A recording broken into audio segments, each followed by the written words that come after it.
Everyone. Thank you for joining. It's shows 1 o'clock on my clock here. So you know what? I'm going to get started out of respect for everyone's time, and thank you for attending. I really appreciate it. Really excited for this session. To introduce myself, my name's Alicia. I lead growth at Tiller. I'm going to be leading today's session. We're going to talk about how to operate in 2023 with a leaner HR budget. We have about we scheduled an hour. I don't anticipate that it will take the full time. So I really want to encourage, to open it up for questions. I'm monitoring the chat. I would even love if you interrupt and engage and make this a discussion. If at any point you have anything to share, add, ask questions, to challenge, I really invite that. I think that will make it for a really interesting and rich session.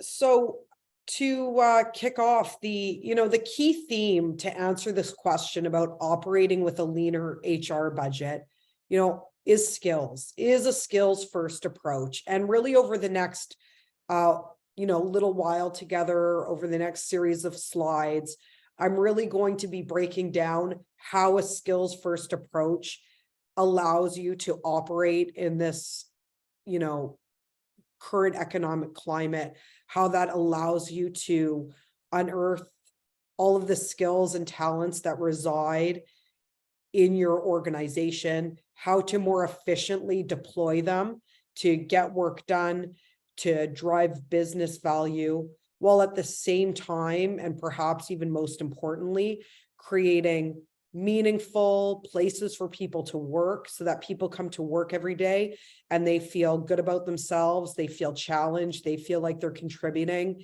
which we know drives retention and engagement. And so let's just take a minute to talk about this idea of skills and a skills first approach. Being in the seat and the role that I'm in and working here at Tiller, I always have my eyes peeled on like the trend reports, the HR trend reports, and skills has been an undeniable theme. Like it comes up in just about every trend report for 2023. And this shift to skills first or skills based, whatever you want to call it, is certainly a change led by HR.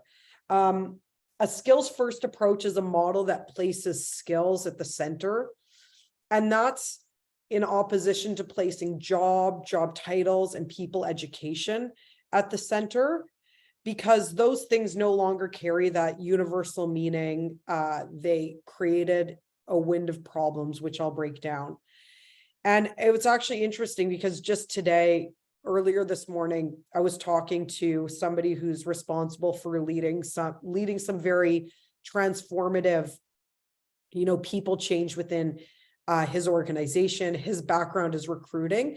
And he specifically said, I have always hired based on skills. And I always look for somebody who has something different in their profile, in their resume. And he said specifically who's taken a risk. So maybe a career change, took on something that they weren't sure about. He says, I like to hire people that have taken a risk and, demonstrating a resilience, demonstrating more things than just looking at previous work experience. So as we, think about and orient ourselves into a world of skills first, or into our organizations being skills first, it deserves a minute to talk about what's driving a skills first approach or what can be the benefit. And the first one that deserves all the attention is reducing bias. This old model of focusing on jobs, job title, and education is just inherently discriminatory. It favors privileged groups who have access, groups that have that value around education, have access to education. So by promoting and moving to a skills first approach, you are creating an inherently more inclusive work environment. You also access a larger talent pool. You know, if you're only looking at people with university degrees or have come from, you know, a top tier technology company, have that experience on their CV, you've taken your talent pool and you've really shrunk it to a very limited. This does play into bias, you know, for people that have to leave the workforce, whether it's for parental leaves, to take care of loved ones, to pursue all of the other sorts of things that happen in life. Only looking at people that have that consistent upward trajectory on their CV eliminates a sector of the population, which could be inviting discrimination.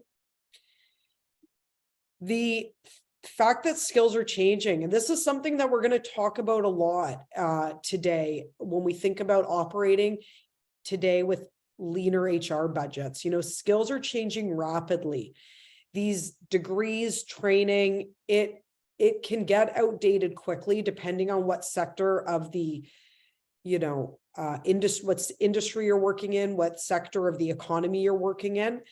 They need to be constantly upskilling and not looking back on that degree that somebody did in the 90s and taking that and projecting it into their capabilities today.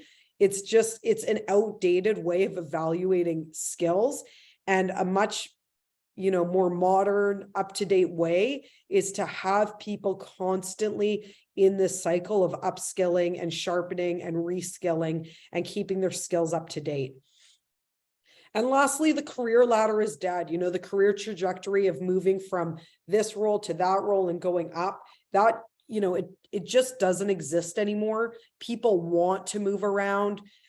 We need people to move around. We need that multidisciplinary approach in our organizations. We need the people that have that lens of thinking about customers when they develop product, when they code, whatever it is.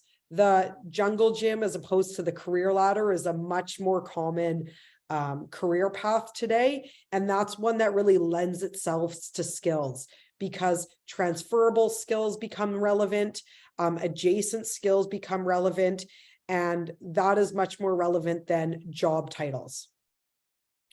So that's, you know, the premise of today is a skills first approach. And to talk about, you know, this trend, and it really, you know, is a primary theme in 2023. And we're seeing it in the stats. You know, 98% of organizations want to shift to a skills-based approach. 90% of these companies have started experimenting with it, and only 5% are experimenting across the entire organization.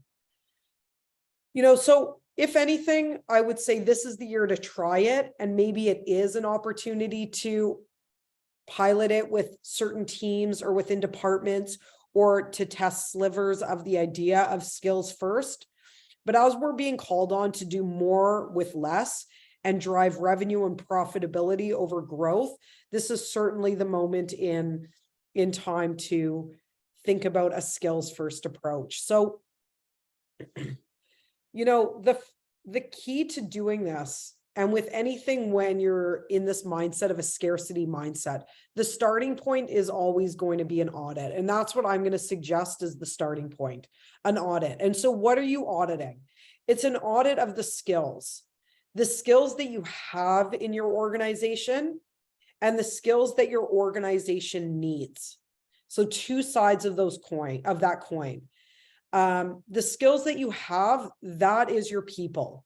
And the skills that you need, it's, you know, answering the question of what skills do we need to operate, to compete, you know, operate, just function as a business every day, to compete, meaning to win in the market. And it is critical to do a proper audit of both sides of that coin as a starting point. Once you know that information, there's a lot you can do with it, and we'll dive deeper into that. So,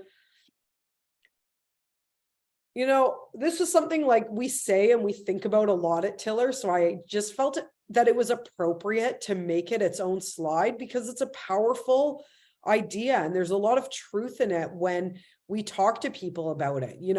We know what we hired people to do. We may know what they do day to day. And I'll just say that as we were reviewing these slides as a team yesterday, added this word may know what they do day to day, but we don't know their full skill set. And, this is a big idea about knowing people's full skill sets. The truth about people is that people have previous careers. I know I have previous careers. Before I moved into the software industry, I worked in advertising. I spent a short stint in recruiting. And even before that, it's actually something I haven't even thought about or talked about in a very long time, was in the not-for-profit advocacy space. People have life experiences. I worked at a company for a number of months, and I later learned that one of the young business development reps was a YouTube star, like legitimately had a very large following on YouTube. She would be stopped when she was out in the city because she would be recognized from the YouTube following that she'd created. And so she had all of these content creation skills, audience engagement. Like, she just had an entire skill set that she brought to our organization as a business development rep. The idea also, people leave the workforce. I've left the workforce 3 times for maternity leaves. And during that time, I developed all sorts of skills that I had never had the opportunity to build or develop while in the workplace. And this is what I mean about people's full skill sets. To break it down: volunteer experience, life experience, previous careers. So the idea here is, as that starting point of an inventory of collecting people's skills, I truly believe that the best way to do this is to ask people what their skills are. Ask people what they've done, give them time to sit, to reflect on what they've done, what they're doing outside of the workplace, in the workplace, previous careers. You're going to learn a lot. You're going to identify transferable skills that are relevant to your organization. And in this, I also think it's important to, learn what people are passionate about, what fills them up, what fills their cup, what makes them feel really good about themselves, what is areas of their skill set they want to further develop. And while you're doing that, I think it's also really powerful to ask people what skills they want to develop. So here's the skills that you have, and here are the skills that I want to learn. And, when we go through the interview processes to work at organizations, we talk a lot about what we can bring, because we're trying to sell ourselves to our hopeful employer. And then we get there and we spend a lot of time proving our value. But the truth about how we go and get a job is that there is a lot that we can add, but there's also something that we want to get out of that experience. There's a reason that we want to go work at that organization, whether it's to deepen our expertise in that industry, whether there was 30% of the job description where we don't have that experience and we want to develop it. And there's a lot of power and meaning to unearthing what it is that people want to do, because as HR and as people leaders, we can help give people those opportunities to grow and develop. And that's going to drive all those great things like engagement, which we'll get into more. So in this activity of uncovering skills, there's a lot of value in it. And I've broken it down into these 6 categories. One is just knowing your employees. It's a very lonely feeling. And I'm curious if anybody's felt this. And I was actually just talking to my sister about it the other day. I've had this where I go and I work somewhere and I realize that no one's really looked at my resume or has socialized that information that came up, that I shared during the job interviews about what I've done in the past. And to share my sister's story, she'll like offhand say, you know, oh, when I worked in government, I did X, Y, and Z. And people like, you worked in government? And she's like, like, it makes you feel so lonely. It makes you feel not understood. It makes you feel like, what did you hire me for? What am I working on day to day? Do you not realize where these skills and this passion comes from? So I think there's a lot of power in knowing people, knowing what skills they've developed over the course of their lives and how you can utilize them in your organization. Then there's the idea of uncovering those hidden skills. In my first while here at Tiller, I was doing all of the video creation. We're a small team. I was making all the, demo videos and things like that. And I was working on one that was it was taking me a really long time, and it was just not turning out great. And I said to my team, I was like, guys, I'm really sorry. This is like beyond my skill set. I'm doing what I can, but it's going to be like a pretty terrible video. Just be prepared. And, we discovered through that conversation that there's somebody on our team who has Adobe Premiere skills. He literally studied it at George Brown here in Toronto. I handed the project over to him. Not only did he do a much better job of producing a beautiful video, he also brought so much more passion to it. It didn't drain him. He was really excited to work on something different, to use the skill that, for him sits on the shelf a lot of the time. And he loved doing it. And that's the power of uncovering hidden skills at your organization. I talked about this before, learning people's aspirations, learn what they want to achieve while they're there. And with that, you can offer personalized support. This is that chance to connect people to projects where they're going to be able to grow and where they're going to be able to develop. I've heard this a few times from speaking to people in like the people and culture space, where in exit interviews, it comes up that somebody is leaving because a special project came up. They weren't tapped on the shoulder to work on it. And they were deeply passionate about whatever it was that was going on in that project. And, like the people conducting the exit interview and the manager is like, but I didn't know that you wanted to work on that. Like, had I known, we would have put you on it. And so these things are a two-way conversation in terms of making what you want to do known and then helping connect people to those opportunities.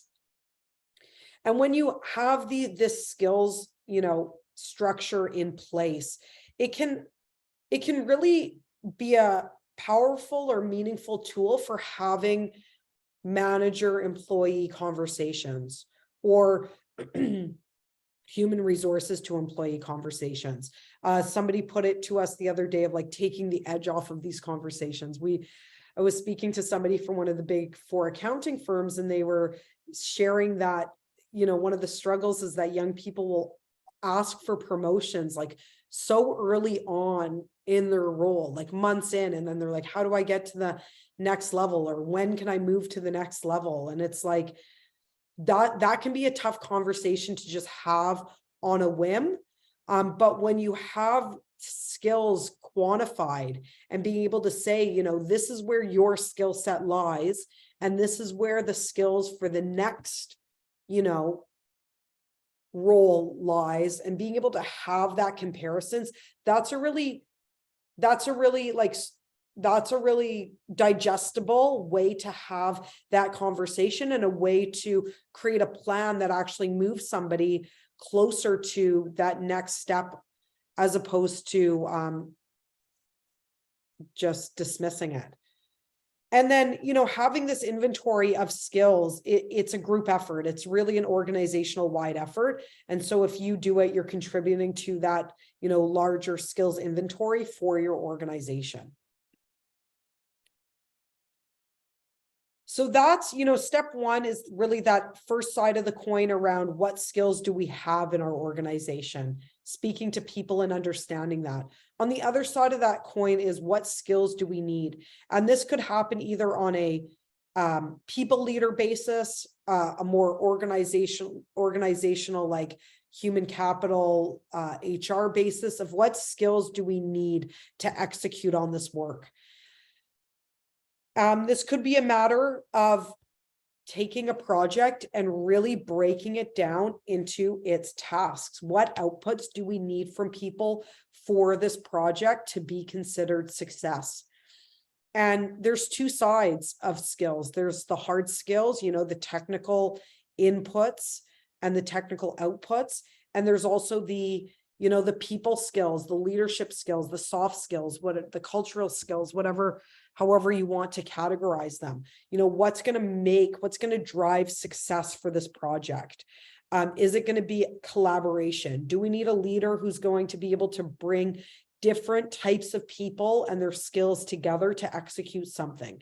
So here it's a matter of thinking beyond those hard outputs and also capturing those requirements.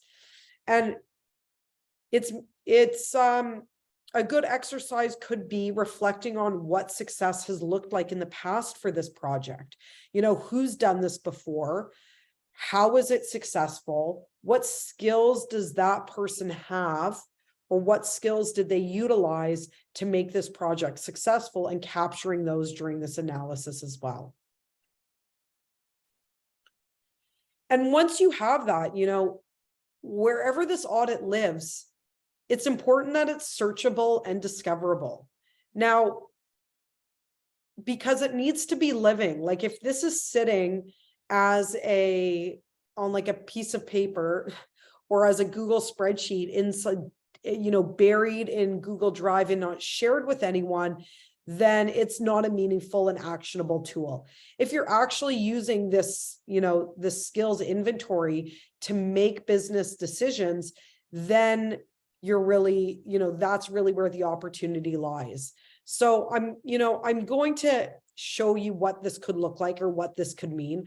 I am going to sharing how it comes to life in Tiller and illustrate this as an example. What we're doing at the top here is running a search of, who has sales skills or customer relationship management and leadership skills, and who wants to learn customer relationship management. That's what the purple represents. Who's identified that as an Aspire skill?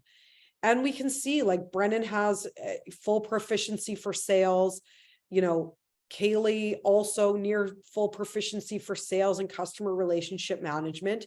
And when we also look at who's looking to develop those skills, we could give this project to Brennan or Kaylee or both, and we could let, Aaron, Devin, and Mark shadow on this project so that this skill that they've put their hand up to say that they want to learn, here is how work can become a development opportunity. So you're actively building your skills inventory. You're developing the skills of your people through the work that needs to be done in your organization.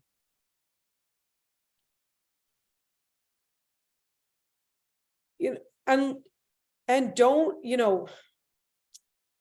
43% of organizations report existing skills gaps, and 44% of organizations will face skill gaps in the next 5 years.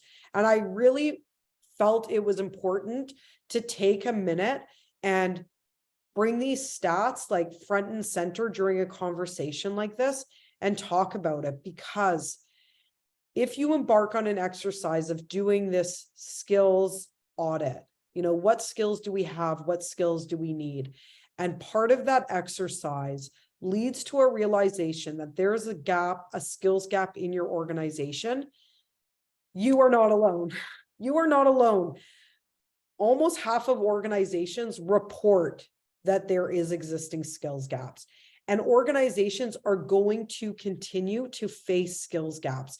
This is because skills are changing, and we collectively or organizations are not necessarily keeping up with that pace of change.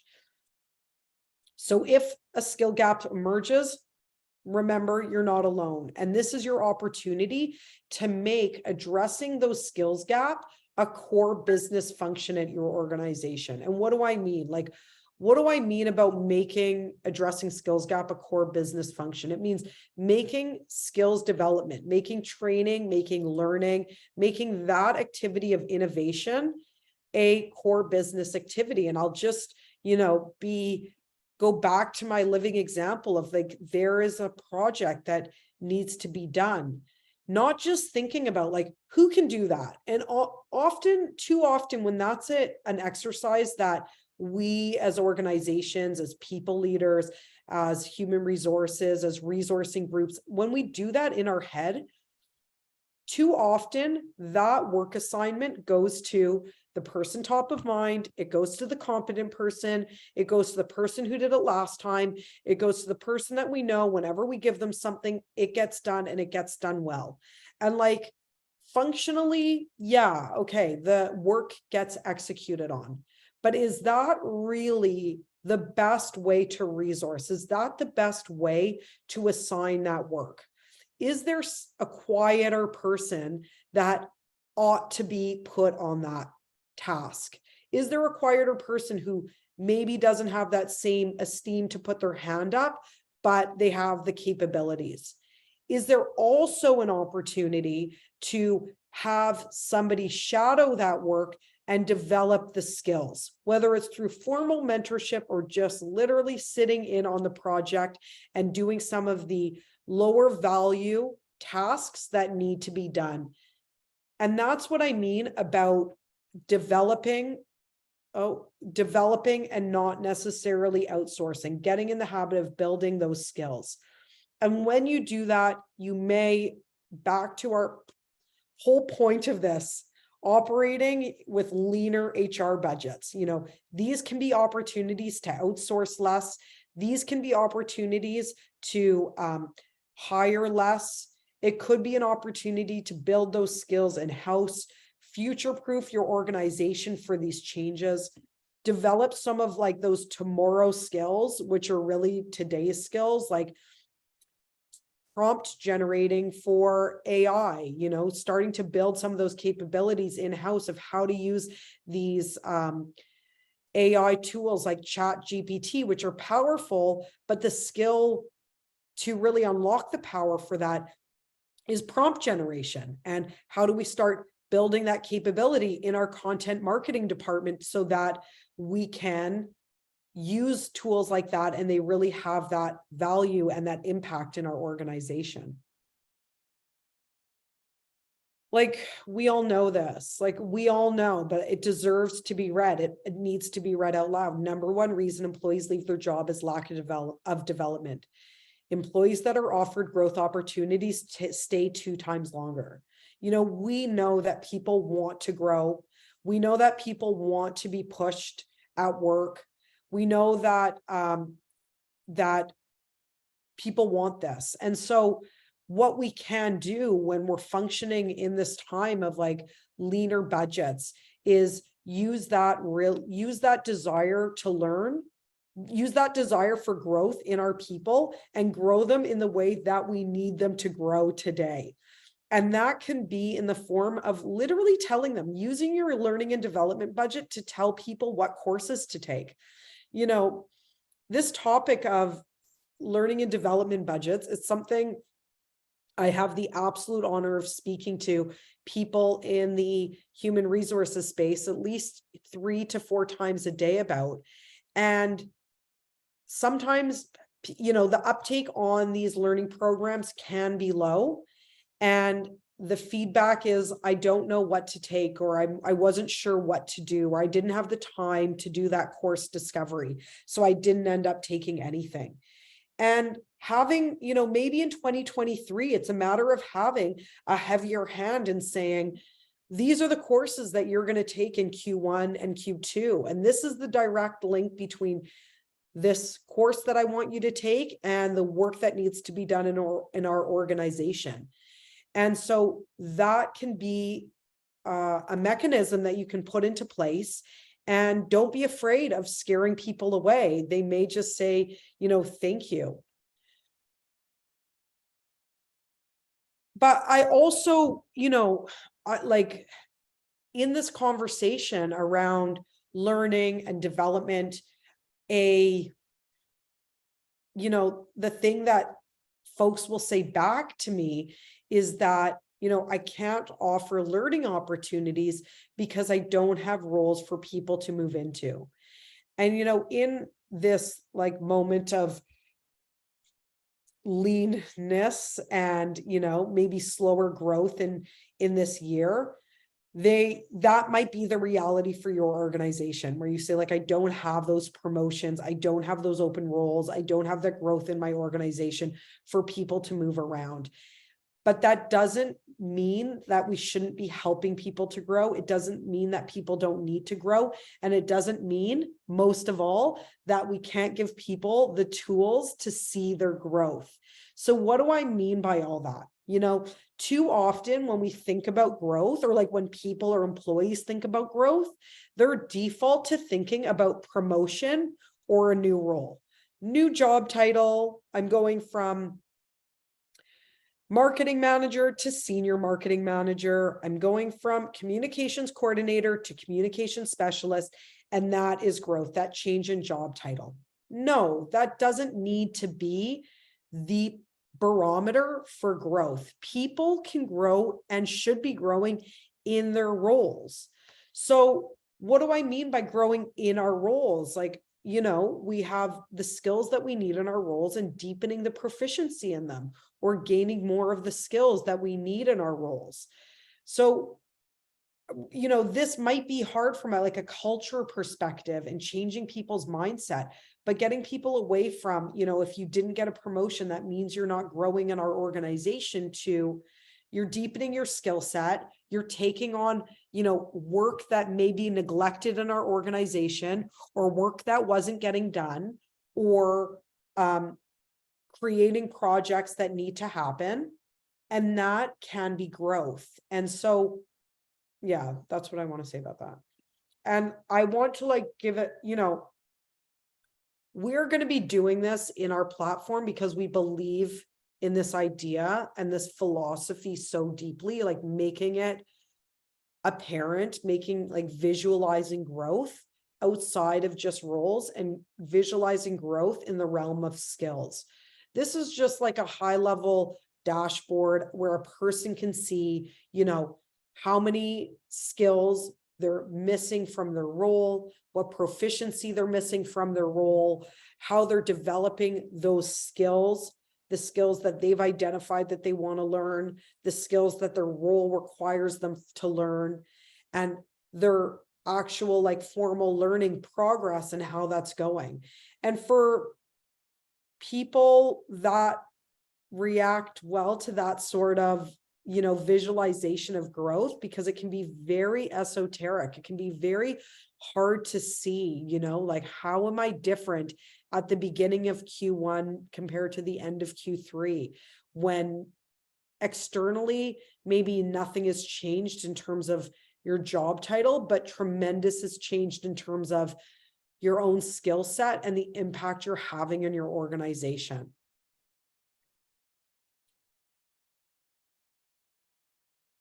So I want to visualize, just take a minute and visualize this further, because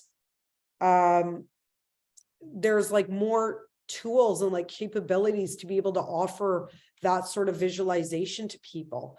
What we're looking at right now is a skills profile for, I'm just going to use the example of a front-end developer role, and turning that role itself into a skills profile. I'm doing it here in Tiller by extracting the skills from the role details, but there's a number of ways you can do this exercise, whether it's on a role basis or on a project basis, extracting those skills that you need and ranking them. And then, being able to compare people to those roles. I'm just going to focus on Daria here and see that what skills she's, meeting in her role and achieving that proficiency, and where's there are those opportunities to deepen and strengthen those skills.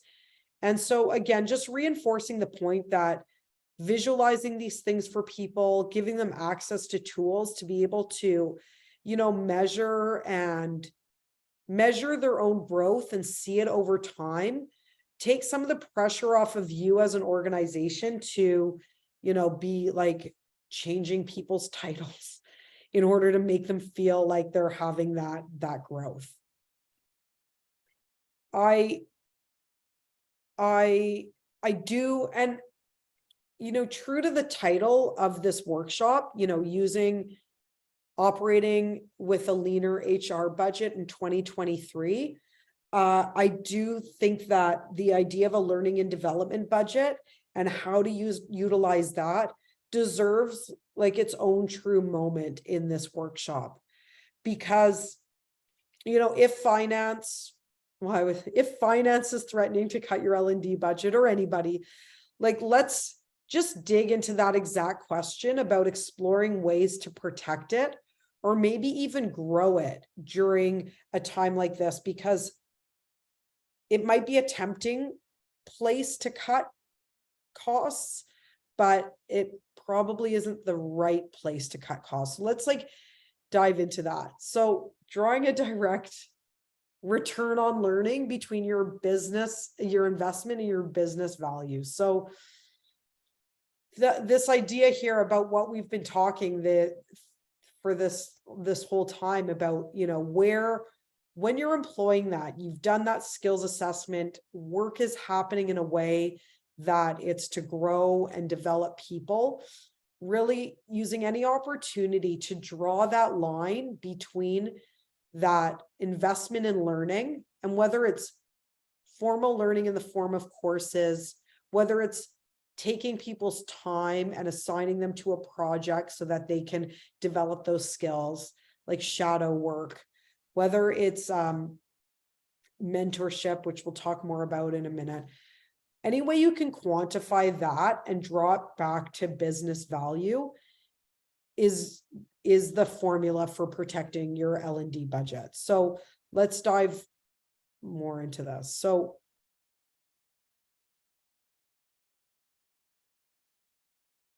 this is an idea of tying learning directly into a business activity.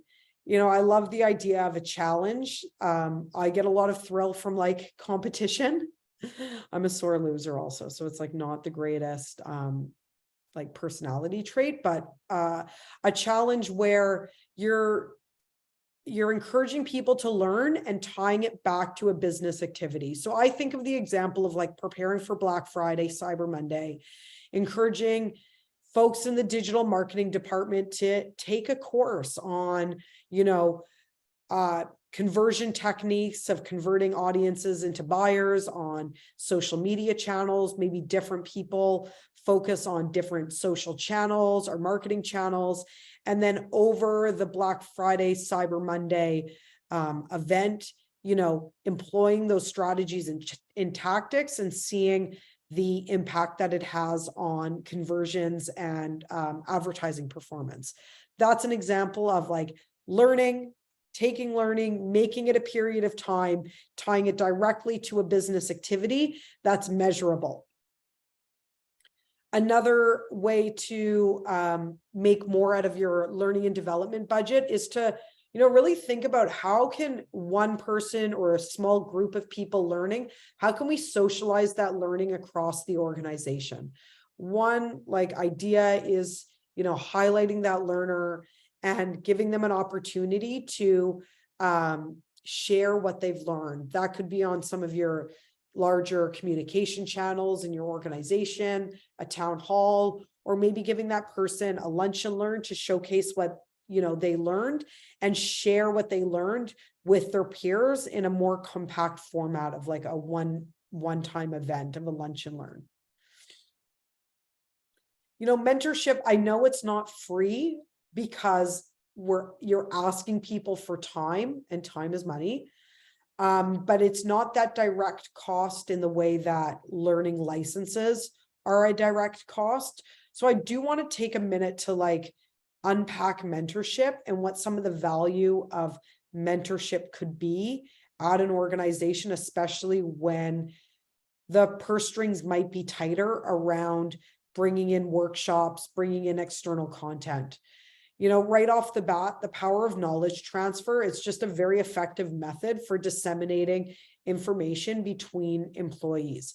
And it plays the role of business continuity. So getting legacy folks with some new hires, that's a really powerful thing to do.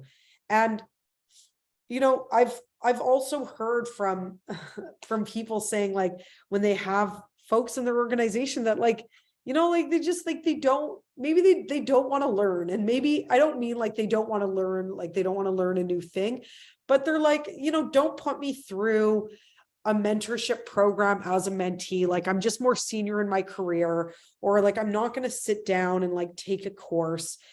There's a lot of opportunity in your organization for people to build their personal legacy by sharing what they've built and what they know, especially if they've been with the organization for some time. They've built some of the foundational or fundamental systems, or put some really key things in place. Like, letting those people mentor on the things that they've built can be a real, like, point of pride, can be a point of personal legacy for people. And then, of course, relationship building. I mean, whether you're in a remote workplace, hybrid, or in the office, like, relationship building. I personally, like, go between I work hybrid, I'm in the office, and I'm work from home some days. And even still, being in the office with people 2 or 3 days a week, we get busy with our own work that are in different corners of the business. And I don't necessarily have that relationship building as much as I would like to have. And a mentorship opportunity could bring people together. And, like, it just feels good. Like, it feels good to help people. And some people say, like, that's not where the kind of thing that makes me feel good. And then it's like, okay, well, then it's a challenging thing for you. And that's also a good thing to work on, doing things at work that maybe are harder for us, or aren't as natural. Like, it's just a good thing to do. And then there can be, I talked about at the beginning, an efficient way to unlock training, person to person. And this is my last slide of content. Another way to stretch your L&D budget is learning paths. The idea of, like, learning packages, or, whether it's a course, whether it's a mentor, whether it's work, whether it's like a combination of all of that, like a learning package, and designing those and then deploying them to groups of people based on sets of rules. And, like, for an example, like, in the first 90 days that anybody joins our organization, this is what they need to learn. It can be for compliance, it can be based on role. And so that idea of learning paths can be an efficient way to unlock L&D budget. And that's everything that I had prepared to share with you today. I've been seeing some questions come in on the chat, and I know that my colleagues have also been responding to them. Thank you.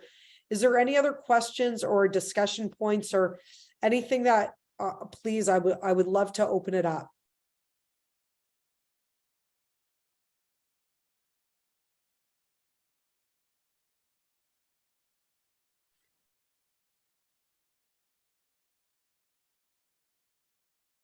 Well, thank you so much for joining. I really, really appreciate this opportunity to, share some of these ideas, to get together with you. Thank you for taking time out of your day. And please, like, find myself and our CEO, Leah, on LinkedIn. We'll love to connect. I'll love to continue the conversation. I really, really appreciate it. Have a great rest of your day.